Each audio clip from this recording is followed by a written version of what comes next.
Olá, queridos viajantes da Palavra de Deus, tudo bem com vocês? Sejam muito bem-vindos a este canal e para vocês que ainda não me conhecem, eu me chamo Mari Garcia. E se você ainda não está inscrito aqui, este é o momento que você pode se inscrever. Ativa o sininho aqui embaixo para o YouTube te avisar toda vez que eu postar um vídeo novo por aqui. Me segue lá nas minhas redes sociais, eu vou deixar aqui embaixo para vocês o Instagram, Facebook, Telegram.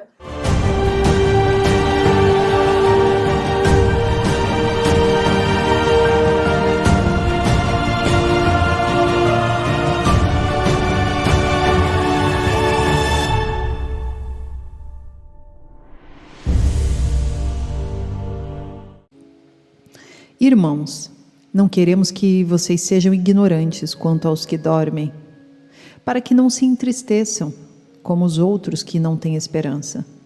Se cremos que Jesus morreu e ressurgiu, cremos também que Deus trará, mediante Jesus e com Ele, aqueles que nele dormiram. Dizemos a vocês, pela palavra do Senhor, que nós, os que estivermos vivos, os que ficarmos até a vinda do Senhor, certamente não precederemos os que dormem, pois dada a ordem, com a voz do arcanjo e o ressoar da trombeta de Deus, o próprio Senhor descerá dos céus e os mortos em Cristo ressuscitarão primeiro. Depois, nós, os que estivermos vivos, seremos arrebatados com eles nas nuvens, para o encontro com o Senhor nos ares, e assim estaremos com o Senhor para sempre. Consolem-se uns aos outros com essas palavras. Perceba como aqui Paulo está justamente pedindo para que eles se consolem uns aos outros, pois ele percebeu que havia tristeza em Tessalônica devido à morte de alguns. Então ele está justamente explicando que os mortos ressuscitarão antes dos vivos, quando Jesus voltar para buscar a igreja gloriosa. Então, ele está justamente dando uma palavra de consolo e esperança para os irmãos de Tessalônicas, para que eles não sejam ignorantes quanto àqueles que estão dormindo, para que eles entendam que não precisa ter tristeza, e sim esperança.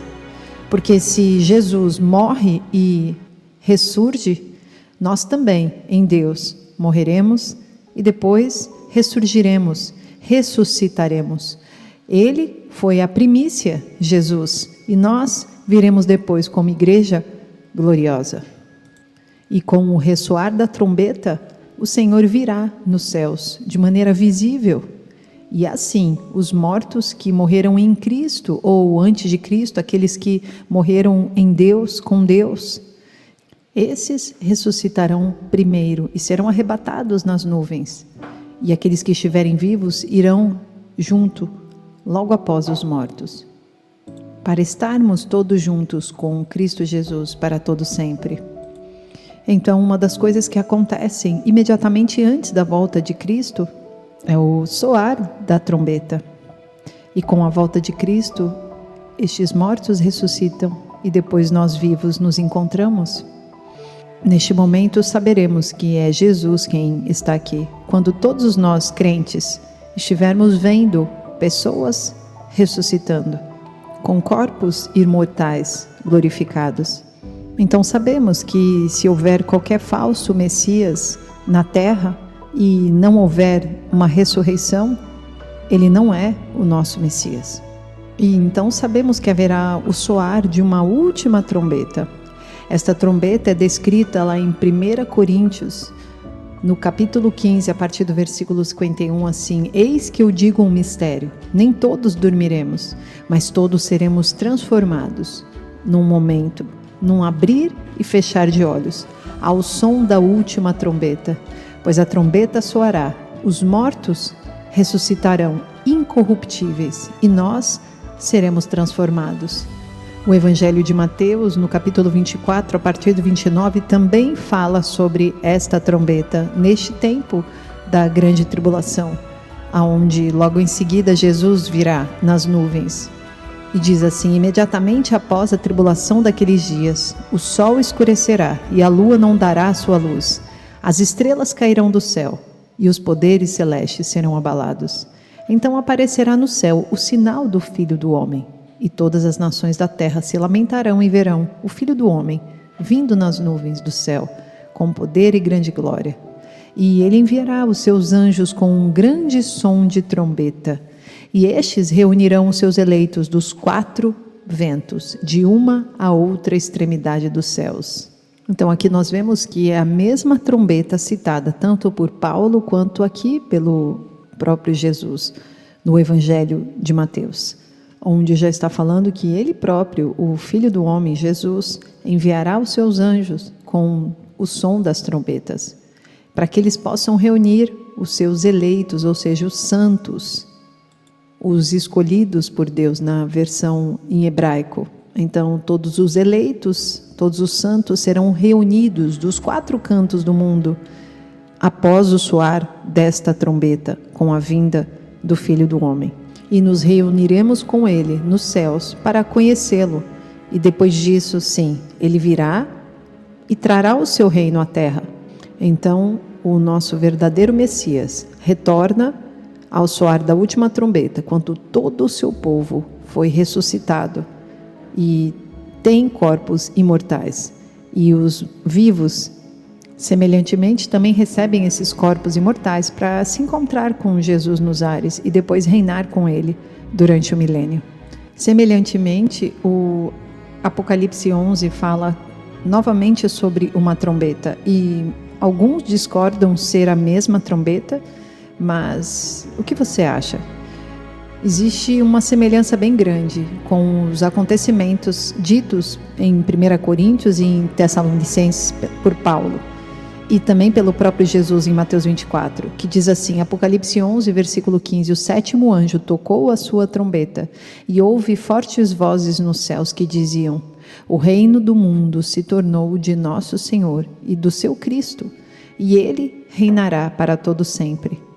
Perceba como, a partir do momento que a trombeta é tocada, existe um anúncio de que o mundo agora se torna do nosso Senhor e do seu Cristo. Ou seja, está anunciando o reino de Cristo aqui na Terra, o milênio.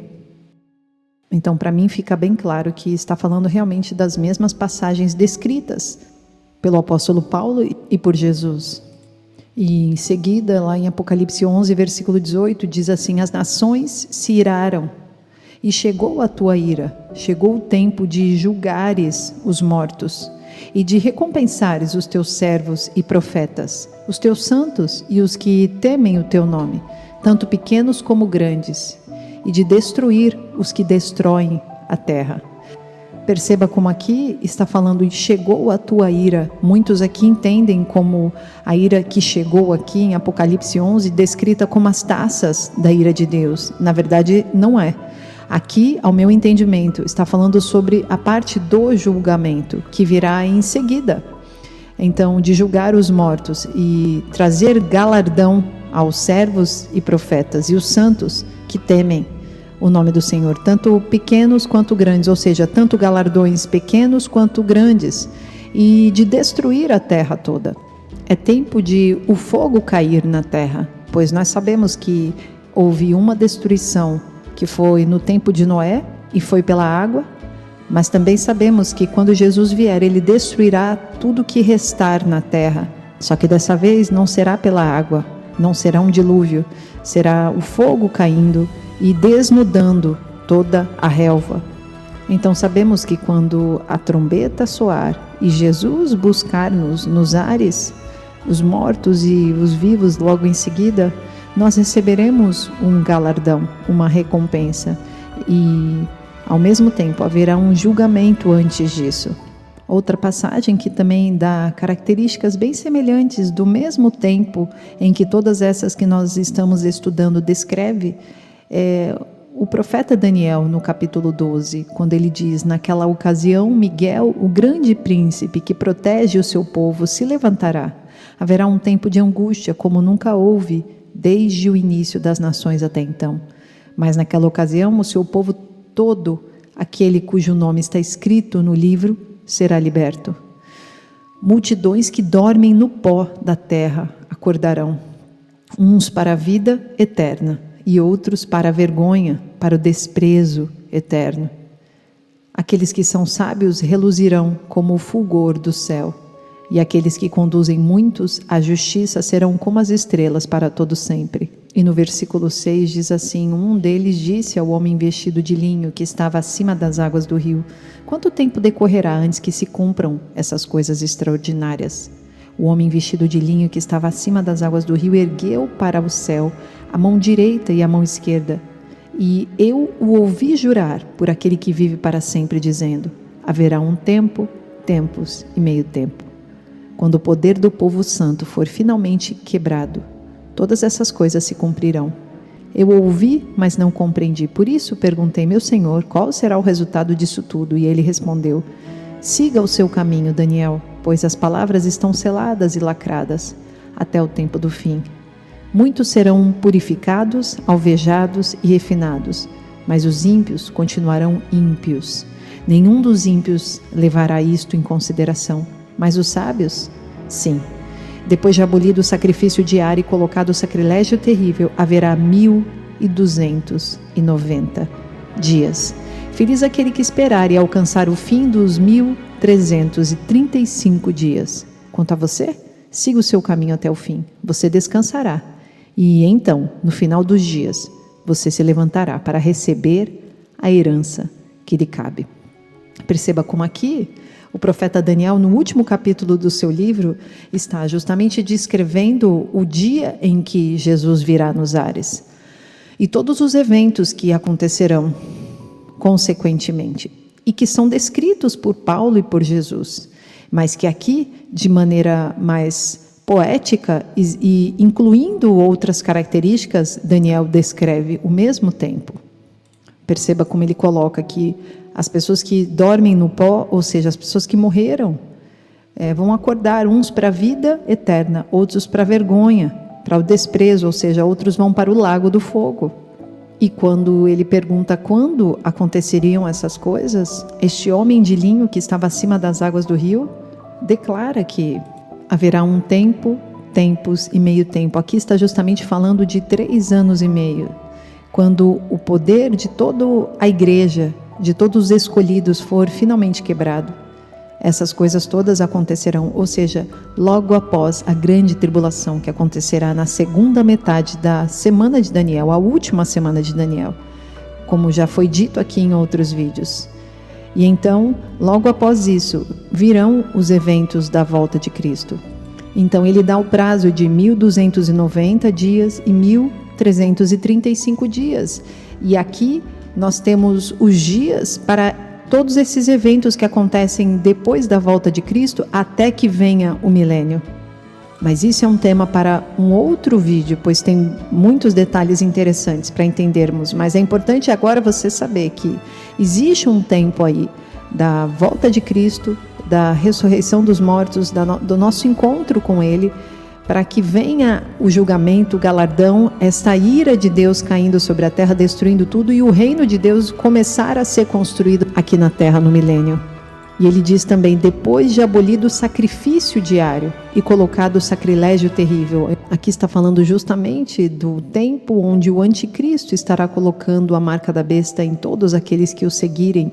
E então, neste momento, o sacrifício diário será finalizado em muitas pessoas que seguirem o anticristo. Este sacrifício diário é o sacrifício dado por Cristo Jesus para nós cristãos que somos selados pelo Espírito Santo de Deus. Com o aumento da maldade durante a grande tribulação, com o aumento das pessoas marcadas com a marca da besta, o poder deste povo santo vai ser reduzido. Então Daniel se assemelha bastante com Mateus 24, descrito por Jesus, quando fala de um tempo de angústia diferente de qualquer outro, juntamente com essa ressurreição acontecendo. Mateus 24, 21, porque haverá então grande tribulação, como nunca houve desde o princípio do mundo até agora, nem jamais haverá. Se aqueles dias não fossem abreviados, ninguém sobreviveria, mas por causa dos eleitos, aqueles dias serão abreviados. E logo em seguida, em Mateus, fala sobre a trombeta. Então, mostra, na minha opinião, que realmente é a mesma trombeta dita e descrita em Mateus e em Apocalipse, e também em Tessalonicenses e 1 Coríntios. Então, quando o nosso Salvador retornar, a terra toda irá tremer. Aqueles que estão do lado de Deus serão salvos desta ira de Deus, do julgamento de Deus, desse fogo que consumirá a terra. e serão arrebatados para encontrar Jesus nos ares, mas aqueles que vivem no pecado vão perecer. E depois disso, aqueles que escolheram estar ao lado de Deus viverão para sempre no teu reino, no milênio, a última terra prometida por Deus ao seu povo, justo e fiel, que entende que nesta vida passaremos tribulações, mas sempre estaremos com Cristo. Deus abençoe e até o próximo vídeo.